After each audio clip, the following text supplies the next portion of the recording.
Now let's speak to Colonel Richard Kemp. He commanded British troops in Afghanistan in 2003, but also in relevance to the Middle East situation. Colonel Kemp was a senior advisor on army issues to the British government, during which time he visited Israel a number of times. Hello, good afternoon to you, sir.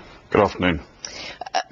Very grim mood music, really, coming out of the region from both sides, despite the UN call for an immediate ceasefire. What is your take on whether Israel wants to carry on, wants to keep going until, as it sees, it has finished what it set out to do? I think Israel has very little choice other than to carry on with its military operations until it reaches the conclusion that it needs, which is to stop Hamas from firing rockets at its people in its territory. It's set out on this operation to do that. And the deaths, the civilian deaths, the military deaths on all sides, of course, are absolutely tragic. But Israel doesn't have any choice apart from to defend its own people. And until arrangements are in place to, not just for Hamas to accept that they must stop attacking Israeli territory, but also so that any such agreement is enforced, until those arrangements are in place, I just don't think that Israel has any choice other than to continue to dominate the area.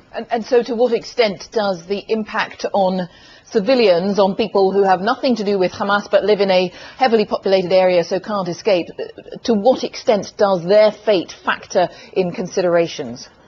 I think I would say, from my knowledge of the IDF and from the extent to which I've been following the current operation, I don't think that there has ever been a time in the history of warfare when any army has made more efforts to reduce civilian casualties and deaths of innocent people than the IDF is doing today in Gaza.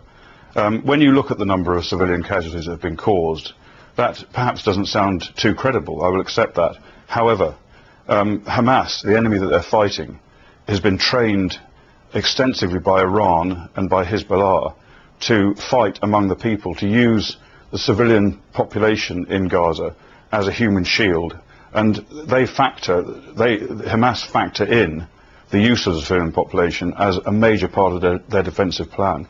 So even though, as I say, Israel, the IDF, is taking enormous steps, and I could tell you about some of those if you're interested, to reduce civilian casualties, it's impossible. It is impossible to stop that happening when the enemy is using them as a shield. Indeed, and some of that is interesting. I mean, I hope we'd have time to touch on it, but people watching this will think, well, there is also the criticism from UN eyewitnesses who talk of the house where people were advised to move to for safety. 24 hours later, it was bombed by Israel. Well, of course, I can't really comment on the detail of that. I don't have any of the facts available on that, and I've no doubt that any allegations like that will be looked into very seriously by Israel. And of course the Israeli army operate under a strict code of conduct and are answerable to the Israeli government and the Israeli courts. And if it turned out that there was a deliberate crime committed there, I've no doubt that people would be held to account.